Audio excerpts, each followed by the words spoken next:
HDB resale flat buyers are offered more grants than buyers of BTO flats, as BTOs are already subsidized by the HDB, whereas resale flats are priced at the market rate.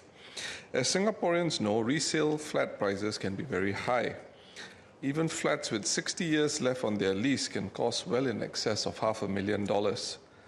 A significant number of resale flats are purchased by first-time married couples who must devote a significant chunk of their CPF retirement funds on servicing mortgage payments. By the time retirement comes along, they may have to downgrade to unlock the equity in their HDB flat, equity which is likely to have depleted significantly because of the reality of the 99-year lease decay countdown. With the days of iron rice bowls, lifetime job security and pensions no longer the norm for Singaporeans, retirement adequacy for the current and later generations is a more significant issue today. Another reality is that current generations of Singaporeans will not ride the same property escalator as their parents did, which many ascended from public housing to private homes, and in some cases to buying a landed property within a single lifetime. More pertinently, when compared to their peers who purchase a new BTO flat to live in, those who buy an older resale flat, say with 60 years left on the lease,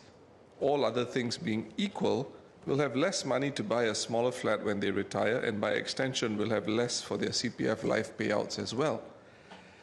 The policy of increasing CPF grants for resale flat buyers was last revisited in August last year,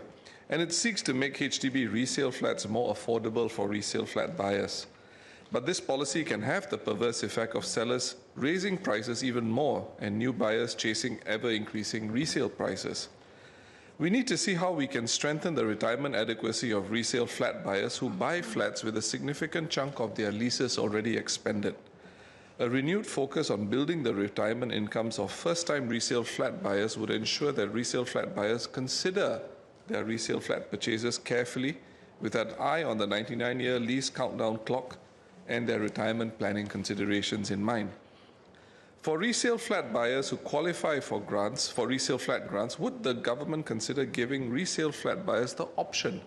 of putting aside a portion of the CPF resale grant to top up their CPF Special Accounts instead of allowing the entire grant to be deployed for the resale flat purchase? To illustrate, a first-time couple aged 35 years of age deploys $25,000 of the grant directly into their CPF accounts, and assuming each party tops up just $200 a month to their accounts from the ages of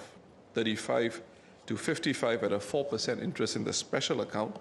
each of them would see this grant compound to slightly more than $125,000 by the time they reach 55 years of age. The HDB home ownership scheme, which allowed the use of CPF monies in 1968 and the sale of HDB flats on the resale market in 1971, have become an increasingly significant factor when it comes to retirement adequacy. The objective of home ownership in and of itself is not the problem. However, with the 99-year lease decay looming over Singaporeans and far more foreseeable than it was from the vantage point of 1968 and 1971, the fundamental objective of CPF for retirement needs must come back into focus. For the immediate term, and given how complex HDB housing policy has become, any changes and alternatives with respect to HDB policy will have to be explored at the margins.